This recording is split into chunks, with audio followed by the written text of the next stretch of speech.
Hello friends, എല്ലാവർക്കും മഹാലക്ഷ്മി സീരിയലിൻ്റെ ഇന്നത്തെ എപ്പിസോഡിൻ്റെ റിവ്യൂയിലേക്ക് സ്വാഗതം.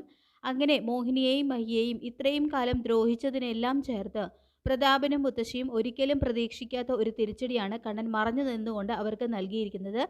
ഇതിനെല്ലാം നമ്മൾ ഒരു ദിവസം അവളോട് കണക്ക് തീർക്കും അമ്മേ എന്ന് പ്രതാപൻ പറയുമ്പോൾ നീ ഇത് മുൻപാണ് പറഞ്ഞിരുന്നതെങ്കിൽ കേൾക്കാൻ നല്ല രസമുണ്ടായിരുന്നു.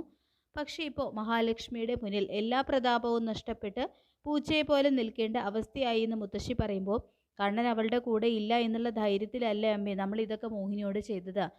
മോഹിനി കൊണ്ടുപോയി കേസ് കൊടുക്കുമെന്ന് നമ്മൾ ആരെങ്കിലും കരുതിയോ എന്ന് ചോദിക്കുന്നുണ്ട് പ്രതാപൻ. ഇനി ആ തോമസ് സാറിൻ്റെ വീട്ടിൽ പോയി ഉഴിച്ചിലും പിഴിച്ചിലും ഒക്കെ നടത്തിയാലേ ആരോഗ്യം തിരികെ കിട്ടൂ എന്ന് പ്രതാപൻ പറയുമ്പോൾ അച്ഛന് ആരോഗ്യം വീണ്ടെടുക്കാം, പക്ഷേ നാട്ടുകാരുടെ മുഖത്ത് നമ്മൾ ഇനി എങ്ങനെ നോക്കും, ഇനി ഇത് നാട്ടിലറിയാനായിട്ട് ആരും ബാക്കിയില്ല എന്ന് പറഞ്ഞുകൊണ്ട് കരുണ ശരിക്കും പരിതപിക്കുന്നുണ്ട് കേട്ടോ അവരുടെ മുന്നിലും. പിന്നീട് അനന്ത് പറയുന്നുണ്ട്, ഇനി മഹിയുടെ അമ്മയ്ക്ക് സ്വസ്ഥമായിട്ട് ആ വീട്ടിൽ കഴിയാം. ഇതുപോലെ കണ്ണ നിൻ്റെ രണ്ടാനമ്മയെയും മഹിയുടെ സ്ഥാനം തട്ടിയെടുക്കാൻ വന്ന മേഘൻ്റെ പെങ്ങളെയും നിൻ്റെ തറവാട്ടിൽ നിന്നും ഇറക്കി വിടുകയാണ് വേണ്ടതെന്ന് അനന്ത് പറയുമ്പോൾ ഞാനും അനന്തുവേട്ടനോട് യോജിക്കുന്നു. എങ്കിൽ പിന്നെ നിങ്ങൾ രണ്ടാൾക്കും ഇങ്ങനെ നാടകം കളിക്കേണ്ട വല്ല ആവശ്യമുണ്ടോ? സ്വന്തം വീട്ടിൽ ആരെയും പേടിക്കാതെ കഴിയാമെന്ന് ലേഖ പറയുമ്പോൾ അതൊന്നും അത്ര പെട്ടെന്ന് നടക്കില്ല അനന്തു. എത്രയായാലും എൻ്റെ അച്ഛൻ കല്യാണം കഴിച്ചു കൊണ്ടുവന്ന സ്ത്രീയാണ് അവർ. പിന്നെ ഉണ്ണി അമ്മ രണ്ടാണെങ്കിലും ഞങ്ങളുടെ അച്ഛൻ ഒന്നല്ലേ എന്ന് കണ്ണൻ പറയുമ്പോൾ മഞ്ജുവിനെ പോലെ എന്നെങ്കിലും ഉണ്ണി നിന്നെ സ്നേഹിച്ചു തുടങ്ങുമെന്ന് നീ കരുതുന്നുണ്ടോ കണ്ണ എന്ന് അനന്ത് ചോദിക്കുമ്പോൾ മഞ്ജുവിന് കുഞ്ഞുനാൾ മുതൽ അവളുടെ സ്വന്തം ഏട്ടനേക്കാൾ സ്നേഹം എന്നോടായിരുന്നു. പിന്നെ രണ്ടാനമ്മയും ഉണ്ണിയും ചേർന്ന് വിഷം കുത്തിവെച്ചാണ് അവൾ മാറിപ്പോയതെന്ന് പറയുന്നുണ്ട് കേട്ടോ കണ്ണൻ. ഇതിനിടയിൽ നമ്മൾ ഭയപ്പെടേണ്ട ഒന്നുണ്ട്, മേഘൻ. ആ കാർത്തികേയൻ എന്ന ഗുണ്ടയെ പോലെ മേഘനും ഒരു ദിവസം സംസാരശേഷി തിരിച്ചു കിട്ടിയാൽ എല്ലാവരും എല്ലാം അറിയുമെന്ന് പറഞ്ഞുകൊണ്ട് മഹി ഭയപ്പെടുമ്പോൾ അത്ര പെട്ടെന്ന് അവനത് സാധിക്കില്ലെന്നാണ് ഡോക്ടർ പറഞ്ഞത്. തലച്ചോറിലേക്കുള്ള എല്ലാ ഞരമ്പുകൾക്കും ക്ഷതം സംഭവിച്ചിട്ടുണ്ട്, അത് നേരെയാകാൻ സമയമെടുക്കുമെന്ന് പറയുന്നുണ്ട് കേട്ടോ കണ്ണൻ. തുടർന്ന് മഹി പറയുന്നുണ്ട്, ഏതായാലും എനിക്ക് മാർക്കോയെന്ന് കാണണം കണ്ണേട്ടാ. ഇപ്പോൾ അവൻ പൂർണ്ണമായിട്ടും റിക്കവർ ആയില്ലേ എന്ന് ചോദിക്കുമ്പോൾ അതിനെന്താ, നമുക്ക് ഒന്നിച്ചു പോയി അവനെ കാണാം എന്ന് കണ്ണൻ പറയുമ്പോൾ അവിടെ ഇപ്പോൾ അമ്മായി ഇല്ലേ കണ്ണേട്ട, അമ്മായി എന്നെയും കണ്ണേട്ടനെയും ഒരുമിച്ച് കണ്ടാൽ അത് പ്രശ്നമാവില്ലേ എന്ന് മഹി ചോദിക്കുമ്പോൾ ആരും കാണില്ല, താൻ ധൈര്യമായിട്ട് വാ. മേഘനെ ICUവിൽ കയറ്റിയിരിക്കുന്നത് കൊണ്ട് അവിടെ ബൈസ്റ്റാൻഡേഴ്സിനെ ഒന്നും അനുവദിക്കുന്നില്ല. അതുകൊണ്ട് തന്നെ അമ്മായി അവിടെ വന്ന് നിന്നിട്ട് പ്രത്യേകിച്ച് പ്രയോജനമൊന്നുമില്ല. അതുകൊണ്ട് താൻ ധൈര്യമായിട്ട് വാ, നമുക്ക് ആരും കാണാതെ മാർക്കോയെ ചെന്ന് കാണാം എന്ന് പറയുന്നുണ്ട് കേട്ടോ കണ്ണൻ. പിന്നീട് മേഘൻ ICUവിൽ തന്നെ തുടരുന്നു. സ്വന്തം പേര് പോലും ഓർമ്മയില്ലാതെ ഒരു വാക്ക് പോലും സംസാരിക്കാൻ കഴിയാതെ ജീവച്ഛമായിട്ട് കിടക്കുകയാണ് കേട്ടോ മേഘൻ.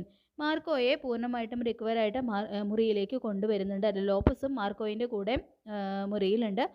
അങ്ങനെ കണ്ണനും മഹാലക്ഷ്മിയും മാർക്കോയെ കാണാനായിട്ട് എത്തുന്നു. അപ്പോൾ അവരെ ഒരുമിച്ച് കാണുന്നതും വലിയ സന്തോഷമാവുന്നുണ്ട് കേട്ടോ മാർക്കോയ്ക്ക്.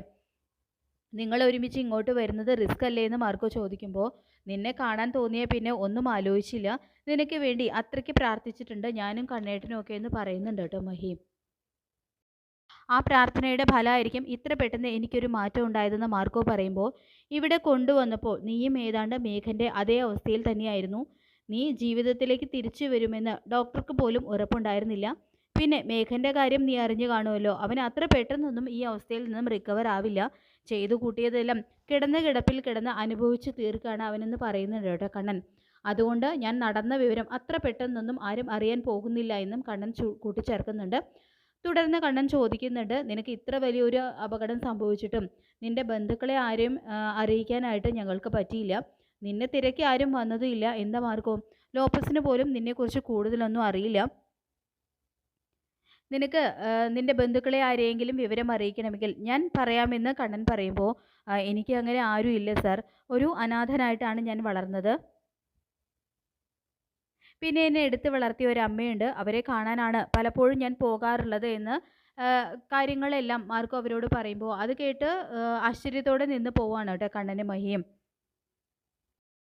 തുടർന്ന് എനിക്കൊരു സഹോദരി ഉണ്ടെന്ന് അമ്മ പറഞ്ഞ് എനിക്കറിയാം, എൻ്റെ സ്വന്തം സഹോദരിയെ എന്നെങ്കിലും കാണാം എന്നുള്ളൊരു പ്രതീക്ഷയിലാണ് ഞാൻ കഴിയുന്നത് എന്നെല്ലാം മാർക്കോ പറഞ്ഞതിന് ശേഷം തൻ്റെ കയ്യിലുള്ള തൻ്റെ സഹോദരിയുടെ ഒരു പഴയകാല ചിത്രം കണ്ണനെയും മഹിയെയും കാണിച്ചു കൊടുക്കുകയാണ് കേട്ടോ മാർക്കോ ചെയ്യുന്നത്.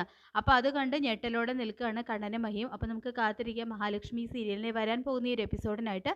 ഈ റിവ്യൂ ഇഷ്ടപ്പെട്ടെങ്കിൽ ലൈക്ക് ചെയ്യുക, ചാനൽ കൂടി ഒന്ന് സബ്സ്ക്രൈബ് ചെയ്യുക. താങ്ക്